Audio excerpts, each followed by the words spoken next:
Capri cinema 1968 में इसका इफ्तिताह हुआ था एक इंग्लिश मूवी से।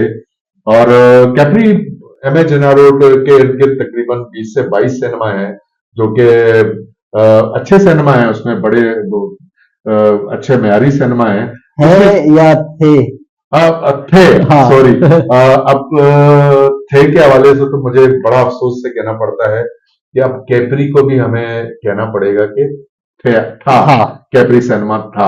शौकत भाई, असल में मैं आपको एक चीज बताऊं कि कैप्री सिनेमा में ज्यादातर जो है इंग्लिश फिल्में रिलीज हुआ करती थी, जिसमें walking tall, she, cliffhanger, Mackenna's Gold, Psycho बड़ी खूबसूरत फिल्म थी।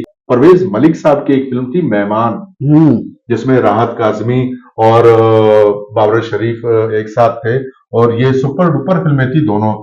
मेहमान भी गोल्डन जुबली थी, साइका भी गोल्डन जुबली फिल्म थी।